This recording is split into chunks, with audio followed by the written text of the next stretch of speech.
Hi, everybody. I want to welcome you to this week. We're going to talk about how to use the Morph tool to make amazing animations. So the first thing I'm going to show you is how to morph a shape. Morphing a shape means when you transition from one slide to another, the shape can change its properties and it'll make a seamless animation from one slide to the other. There are various things I can do. So first thing I'm going to do is duplicate this slide. You can right click, duplicate slide, or press Control and D to duplicate that. So now I have two slides that are the same. They have a square. On the second slide, I'm going to change that. I'm going to drag this. I'm going to place it over here. I will go to shape format and let's change the shape to something different. I think I will go from square to circle. It's kind of an oval. Let's make that a circle. Let's change the shape of it as well. So I'm changing the position on the slide, the shape itself, and the size of the shape. And let's make it red. Now, in order to make that transition, if I were to just play this as it is, it's going to go shape one, shape two, no animation. If I were to apply a transition, I can have it fade from one to the other. I can have it push up from one to the other. But what I'm going to do is morph it. And you can see a preview of that. It goes from one shape and it changes to the other shape. So let's look at that in a presentation mode here.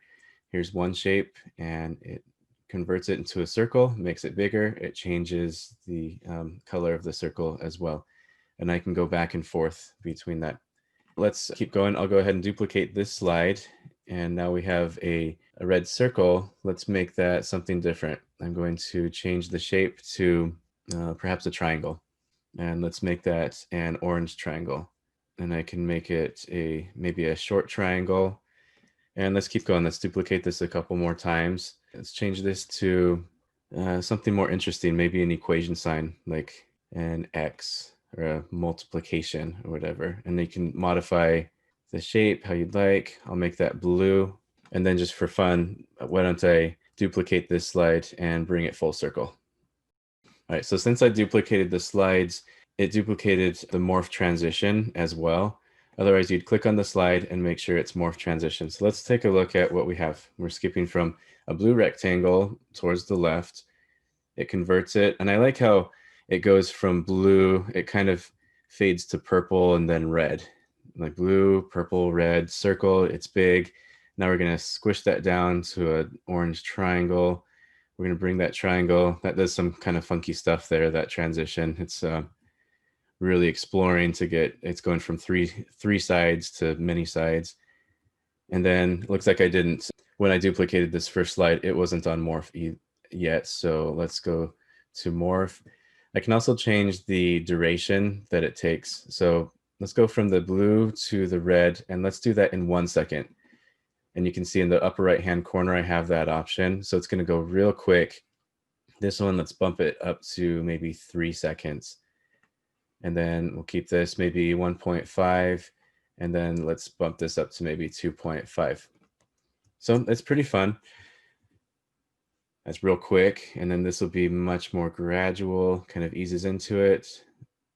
Goes from here and right back to the square. So this is the basic overview of what the Morph tool does. It takes one element on the screen and it makes another element. I have this shape. What I did was I have the selection pane here. I'm going to go to Home, the Home ribbon. In the editing, I'm going to make sure I have the selection pane up. You can name your shapes. By default, if I put a new shape on here, if I put a circle, it's going to put oval 7, or it's going to put rectangle 8. What I want to do is name those something specific. And you can name it whatever you want, but the trick is that you want to name it with 2 exclamation marks in front of it. And so exclamation mark, and then whatever word or series of words you want. Now, if I were to change this to a different shape, then it's going to call it from rectangle to rectangles with the corner. So now it's a different name, and that morph tool might not work. Let's try it out. So it fades out and then it fades in.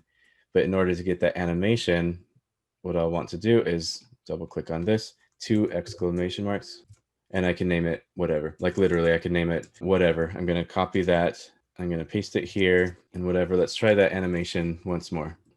All right, so now I have that animation, and that's the basics. This is how to morph a shape. You can change all kinds of properties. You can change the orientation. By orientation, I mean you can rotate it if you want. You can change the shape, size, the color, the position on the slide, and it'll make that animation from one slide to another. Let's explore some different features of the Morph tool in PowerPoint. I have an anagram that I'm going to create. So you might have seen this 11 plus 2. I'm going to name this, it's title 1, but just to be safe, I'm going to name this numbers. I'm going to copy that. I'm going to duplicate this slide. And so now I have that same text box. It's called numbers. What I'm going to do is I'm going to move this down, and I'm going to change this. An anagram for 11 plus 2 is 12 plus 1.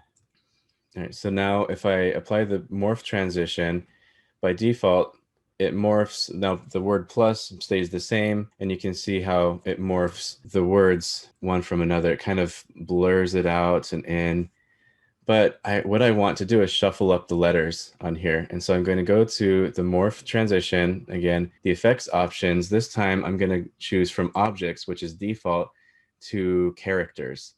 So it recognizes that there's a T, a W, an E, and L on the page, and that those are moving places. So I'm going to choose characters. And then what it does is it shuffles the characters a bit. So let's preview that in real time. I'm changing the position of it from the top to the middle, and I'm also changing the order of the characters. So let's see what that looks like. Yep, so 11 plus 1 equals 12, or 11 plus 2 equals 12 plus 1. So that's a real fancy interaction as well. That's very interesting. And this morning I looked up an anagram poem. I found this poem by Shel Silverstein about a little boy and an old man. Some brothers, Olin and Billy Fobley, also created a poem using all of the letters from Shel Silverstein's original poem. And so I put both of those in here and put a morph character animation. It takes the characters and it shuffles them up and it creates something completely new. Pretty sophisticated. Now I'm going to look at if you have words that you want them to remain words and you want them to move places. All right, so I have an animation here. You have become powerful is the statement. I want to change that to more Yoda-esque statement. Powerful you have become. And so I have all of the letters are the same, but also the words are intact. And so in order to transition from the first one to the second one, what I want to do is I don't want it to transition the objects because that'll fade everything out and then fade these in. What I want to do is transition the words. The words are all the same and I want to keep them the same, but I want them to move around on the page. So powerful you have become. Let's take a look at what that looks like in slideshow view. So you have become powerful, powerful you have become. And I took this another step and I completed the phrase. I sense the dark side in you. You have become powerful. You're not something I would say maybe, but we want to make this what Yoda would say. So let's shuffle that around once more and fade in a Yoda. The dark side I sense in you, powerful you have become. And so in order to do all of this, I have a text box here, and then I just duplicated the text box, or duplicated the slide, changed everything from left alignment to right alignment, kept the font the same size and the same color and everything, but then I just changed the word order on the right. And then for this one, I kept that text box and I added more words. And that's how I got that effect where the words move and then other words fade in because the original didn't have so many words. And then to get this effect, then I just took this one text box. I created two text boxes. One's on the top, one is on the bottom, and then changed the word order around. And that's how I get this animation. And then you can notice the Yoda is a picture in the background and it just fades in. It wasn't there and it is there on the second slide, and so it creates that seamless transaction. So these are some slides that I did. Now I'm going to take another poem. So here's the poem. I'm going to copy and paste this onto this image here. And this time I'm going to right align everything, and let's change this up a bit. Let's change the font. It's Calibri Light. Maybe we'll change this to a different font size, perhaps, and a different color. Maybe we'll make this blue, a dark accented blue. And I want to make sure there's morph, and I'm going to choose, if I choose objects, it's going to fade that out and, or it's going to fade in the picture rather. and it's going to move everything over. So let me do that again. And so you can see that's a pretty interesting transition. Now I'm going to take this again, I'm going to copy the text box and put it on this slide, and we're going to do something different. So I'm going to left align that once again, and then I'm going to clean this up. I don't want it to be just on the same lines, so I'm going to delete some of these breaks. In fact, let's go to the home. I'm going to align the text to the top instead of the bottom. And let's put a break right here. So now it's the same words, but it looks different. So if I were to put a transition, a morph transition, and put objects, because it's so different, because there's breaks and everything, it recognizes it as something different. It's not the same text box as it was before. And so it fades out the text box on the right, and it fades in the text on the left. And so what I want to do is I'm going to animate the words. The words are all the same, they're just in a different order. So let's click on the words, and now it shuffles it around. So you can see that's an interesting effect. Let's see it in presentation mode. And the text box is going to move, and it's going to animate. And you can see that animation, it goes from left alignment to right alignment. It changes font, it changes font size, and it changes color. And so it does that pretty seamlessly. And since the text box is pretty much intact on the two slides, it has a good transition just using the objects transition. But with this one, I changed it to a word transition, and we're going to shuffle those words around. And the words are in the same order and everything, but they look differently on the line. So that's a very interesting way in that you can create that word animation.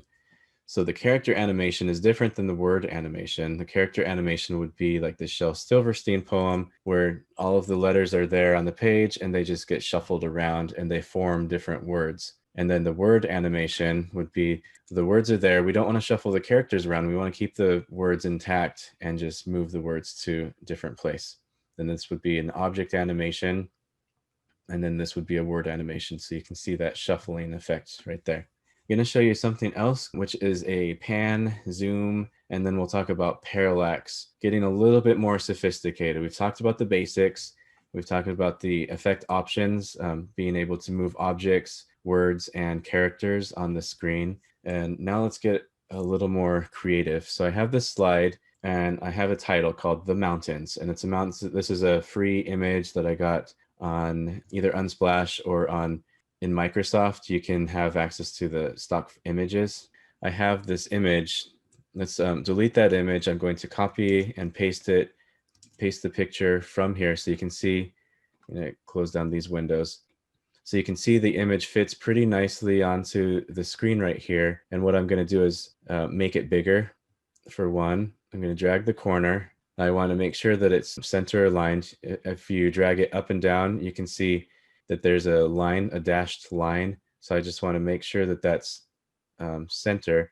If I just zoom in, if I just take it like this and keep it right aligned, and also I need to push that to the back. So I'm going to right click. I'm going to send that to the back so that we have the heading. And if I go home and select selection pane, I can see the picture here. I can hide the picture just for a moment, just so that I can see the slide. When I unhide it, a lot of times what I'll do is I'll look on the thumbnail to the left to just see the orientation, because this picture is now much bigger than the slide. But let's see the effect that did. So you can see it zooming in. It's kind of panning and it's zooming at the same time. One thing I don't like about this effect that I did is, if you notice on the very right, it's static because it's aligned to the right side of the image. So keep your focus on the right. And I don't like how this kind of stays in place. So I'm going to exit out of this. What I'm going to do is I'm just going to move it slightly over to the right. That's all I'm going to do. So now it hangs off the page a little bit, and it's a very subtle effect. But you can see on the right now, it doesn't look so awkward. It looks like it's zooming in. And I'll mention a word of caution. You don't want to make this larger than the resolution. So let me reset the image and size. Looks like I made it a little bit big. So I'm going to make it only as big as the resolution. And I don't want to blow it up like really big, or else it'll become pixelated. So that's an effect. Another effect that I did, and this is getting kind of complicated and it's a little bit sloppy, but I'll show you. What I did is I created a parallax effect. I went into PowerPoint and I cut out some of the mountains and then left the background mountains intact. And then I zoomed in, I created two pictures and I zoomed in the four mountains more than the background mountains to create something of a parallax effect. I will demonstrate what that looks like. And it's very sloppy. You would probably maybe not want to do something so that needs precision in PowerPoint. So you'd probably want to use Photoshop or GIMP, which is free, or another photo editor to delete out part of those backgrounds. You can see it's a little bit fuzzy there, but the effect is a parallax in that it gives the perception of depth and that it looks like you're zooming in and the mountains closest to you are zooming in faster than the mountains behind you, and so it gives that depth perception. As opposed to if I were to back up a few slides to this first one, it looks like you're zooming and panning in on a still image, which is also an interesting effect. That's what Ken Burns does all the time in his documentaries, and he'll have voiceover. And you know, the mountains of Oregon were a rich haven for settlers in the early prairie days, whatever his narrative would be.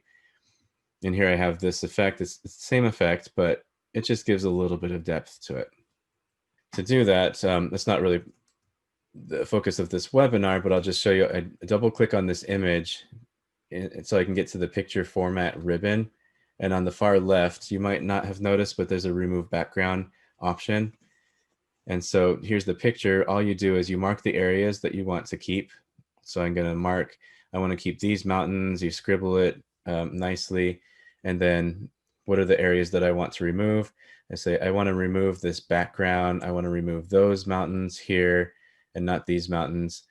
And then you just go keep changes. Then PowerPoint will work to remove the parts that you don't want. And in this particular image, it's a little bit hard just because, you know, the edges, it made some soft edges, so it looks a little blurry, the regular picture, but it's fine. And you could probably find other images that are easier to work with. So that's the the concept of parallax, that we talk about both zoom and pan as well as parallax. Let me try one more thing. Let's try panning without zooming. All right, so I'm going to create this slide. It's the mountains. I'm going to zoom out a little bit so I can see. Let me reformat this. For this, I'm going to want it the original size. All right, and so what I'm going to do is I'm going to put this right on the left. So it's the original size, so I'm not zooming in or anything, but it's on the left and then it hangs over the right. You can see, you know, the right is about there. And so all of this is off screen. Now I'm going to duplicate that slide, press Control D. The only thing I'm going to change is I'm going to take this image, I'm going to hold Shift on the keyboard to make sure that, you know, it moves left perfectly aligned. And I'm going to align this to the right side of the slide. And let's make sure I have that morph transition.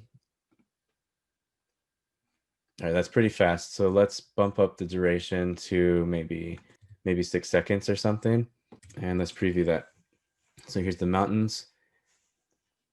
And so this would be an example of a panning effect. Let me change one thing real quick. So I'm going to hide the picture, and this title, the mountains, I'm actually going to place it off screen.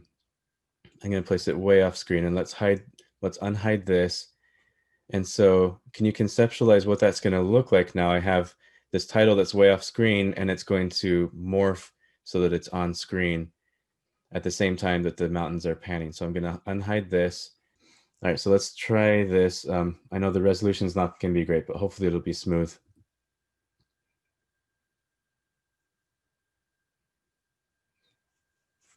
Let's go one further. Let's take this, and I'm going to try and center it. All right, right there. So I can see the guide in the middle. Lets me know that this is centered. Let me duplicate that. And now I'm going to take this slide, and I'm going to right align it. Then let's take this title, and we're going to force it off to the side. And now I will unhide it again. So let's see what that looks like. That could be an interesting effect. All right, so the mountains kind of pan over. and then the title leaves while the background still pans. Yeah, so that's an interesting effect. I want to talk a little bit about the concept of the psychology of motion, just so that we can have that in our mind, the cognitive psychology involved with perception and sensation as we create these slides, because, we can do some interesting things. All right, so let's take this slide and I'm going to duplicate it and we're going to play around with the morph. What I'm going to do is I'm going to grab the ball and the shadow together. I'm going to hold shift and I'm just going to move them to over here. And I'll go to transition and I'm going to morph that.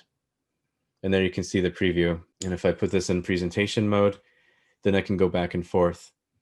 And so it looks like, magically the ball is just floating, and it gives this perception that it's going from the left side of the court to the right side of the court. Now let's take that. I'm going to duplicate this slide, put it afterwards. And so we're going to have the ball float to the right, and then we'll return it, duplicate it once more. So now I have it going from left to right to left to right. But on this second one, let's go ahead and move this up. I'm going to hold shift and I'm going to put the ball up high. And so, not much has changed other than the placement of the ball, but it creates a different effect. If I look at that, so I have the ball floating from left to right. Oh, let's put the morph transition. I'll go ahead and highlight both of these and just apply the morph. Let's try that again. It's floating above the ground from the left to the right. It returns. And now it gives the perception that it's going up, even though, it's just going from one place on this flat screen to another place. In fact, the ball is flat, but because of the shadow and because of the ball, we have this perception that it's being maybe bounced or tossed into the air. So that's interesting. Let's duplicate this slide and we'll return it back to that position. And then let's do one more thing. I'm going to duplicate it one more time. And this time I'm going to take the ball and I'm going to put it over here and I'm going to make it much smaller. So I'm going to hold Control and Shift on my keyboard to make this ball smaller, maybe something like that. Let me grab that shadow. I'm going to select the shadow and I will just move that. I can't even see it hardly, but I'm going to move it onto the ground. So let's see what effect that does.